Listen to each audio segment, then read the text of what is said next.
Hello, this is Matt on the Moon Lambeau channel. Attorney John Deaton lays out a potential disaster scenario for XRP holders, but, to be clear, he does not think it's going to happen. For me, though, even just the fact that it's possible gives me pause, and I think, this is something we should all be aware of, because sometimes that which is unlikely does occur. Like, for instance, the SEC suing Ripple, claiming that XRP is an unregistered security. Case in point, right? But look, this has everything to do with Ripple's fair notice defense, which Attorney Deaton says is effectively an insurance policy for Ripple, but not so much for XRP holders. And these are all comments that he laid out just this morning. But before going any further, I do want to be clear that I do not have a legal or financial background of any kind. I am not offering legal or financial advice. And you definitely should not buy or sell anything because of anything that I say or write. I'm just an enthusiast who enjoys making YouTube videos about crypto-related topics, but just as a hobby and just for fun, damn it. And if you don't like it, well, you can just get out. And so John proceeds, and he shared this on Twitter again just this morning. The fair notice defense is not what a lot of people think it is. I see a lot of comments about how Ripple's fair notice defense is a slam dunk, and Ripple and XRP will win. Make no mistake about it. Ripple hopes the judge never decides the fair notice defense. XRP holders would prefer no decision on the fair notice defense. And I'll just pause to note here, although if the fair notice defense is ruled on and it's in favor of Ripple, there is a possibility that it's quite a good thing in general. I learned something that I did not know before reading this thread. And that's why I think John Deaton put this out there. I think most people didn't know it. And I follow this stuff regularly. If you're listening to me right now, you're probably of the same type as me. We have that strong of an interest in this stuff. But I don't think pretty much anybody knows this. Anyway, John continues. One of the biggest reasons I got involved and filed the writ of mandamus 9 days after the suit was filed was because there is an unlikely but possible outcome that the judge decides for both sides in this case. The fair notice defense, as applied in this case, holds that if XRP was or is a security, Ripple didn't have fair notice that it was or is a security based on all the facts we know about including 2015 FinCEN settlement, the Hinman speech, Coinbase listing XRP, MoneyGram deal, etc. But you see, the fair notice defense only comes into play if the judge decides that XRP was a security at any time between 2013 and today, or until August 2020, when Hinman first told Ripple SEC considered XRP a security. And by the way, some of you may have caught my video where I was off the top of my head trying to recall that exact fact, because I was like, I feel like I'm accurate on this. Hinman eventually, not until roughly the end of 2020, just months before the SEC finally sued Ripple, that was when Hinman finally was willing to say, hey, XRP is a security. But anytime it came up before that, and even considering that his speech came one day after the SEC did a full analysis on XRP itself, we didn't see a damn thing until just months before then, which is convenient for him, I suppose. Anyway, John continues.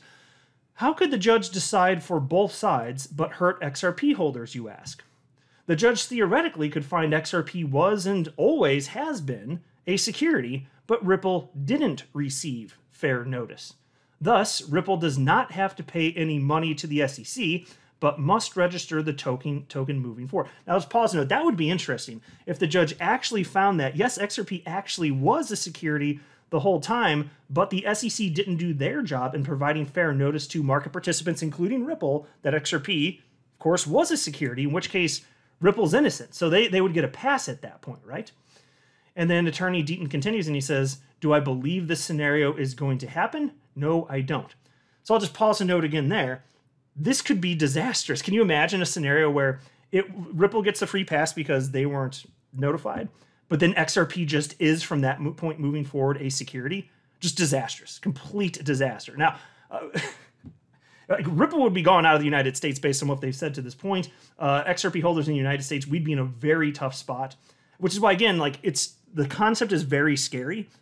In my humble opinion, my everyday Joe Schmo opinion here, I don't think it's probable. I really don't think that's going to happen, especially look at the pretrial stuff, and they see the outpouring of people, obviously, that are coming at the SEC and saying, no, you don't. I mean, think about it. If Ripple even tried to register XRP as a security, I'd be personally offended. I'd be like, the audacity of that company to think that you could take open source code and then claim it to be yours, and that's your security when it's for everyone the world over, including people in the United States, and you're going to take ownership over that. I would be offended if Ripple attempted to do that. Now, of course, they're not going to, but you get the cut of my jib here. And so again, John Deaton says that he doesn't think that scenario is actually going to happen. And then he continues. But that is why I believed it was imperative to get involved. I do see a lot of people misunderstanding how the fair notice defense works, however. Ideally, for Ripple, the judge will never decide the issue of fair notice. Ripple would rather win on a straight Howey analysis. So I was pausing out, of course, the 4 prongs of the Howey test, with 1 being an investment of money, 2 with the expectation of profit, 3 on the efforts of others, and 4 with there must be a common enterprise as well. John continues. Alternatively, the judge could find that XRP started out as a security and constituted one sometime between 2013 to 2018, but isn't one today. If she finds this scenario, she could then conclude, although XRP was a security, Ripple wasn't provided fair notice that it was.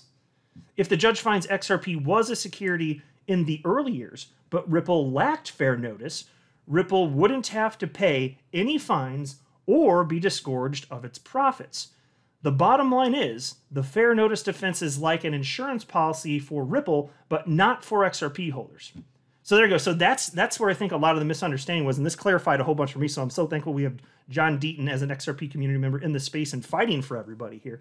So that means, again, just to clarify this, there could be a scenario where the judge says, okay, in the early days, XRP was a security, but moving past X point in time, it clearly wasn't, and on top of that, so to be clear, actually, let me pause there. That would be great for XRP holders. That's the finding that we want. XRP not a security based on Howey factors, right? The 4 prongs that I just cited a minute or 2 ago. And then in addition to that, this is why it's John Deaton saying it's like an insurance policy for Ripple, in addition to what I just said. If the judge rules on the fair notice defense, the judge could find that on top of that, even though in a hypothetical where the judge did find that in the earliest of days XRP was a security and there was that common enterprise, she could find that Ripple was not given sufficient notice that XRP would be categorized as that, and as a result, they would still be in the clear. So that's why he's saying it's like an insurance policy for them, but it doesn't so much help XRP holders. You see what he's saying? So this actually cleared up a whole lot for me, and I think it will for anybody listening to this as well. And then he said, the SEC is arguing all XRP are securities because XRP itself represents all of Ripple's efforts. Yes, they are making crap up as they go. We need the judge to declare today's token not a security. We need to win on a strict Howey analysis. And so I'll just say this. On a strict Howey analysis, if justice it wins the day, and I think that it should, I think that it will, there's no way that you can find XRP to be a security. I mean, there's one clear cut, and like, this isn't me just making this up. I remember hearing this from somebody working at the SEC at Ripple's Swell conference back in, I think, 2018, before the lawsuit even started. And I can't remember the gentleman's name, but he was on stage at Swell, and he was asked if XRP was a security, and he didn't do a full breakdown of all 4 prongs of the Howey test, though I think he referenced them, but he did cite just the fact that if Ripple ceased to exist, XRP and the XRP ledger would continue to exist fully functional without them. He said that's a hard break right there, and I'm paraphrasing, of course, because, of course, how could there be a common enterprise if the common enterprise ceases to exist and then the quote-unquote security, the alleged security, persists? Well, no, of course not. Just like imagine if the company Apple ceased to exist and all of their iPhones and crap.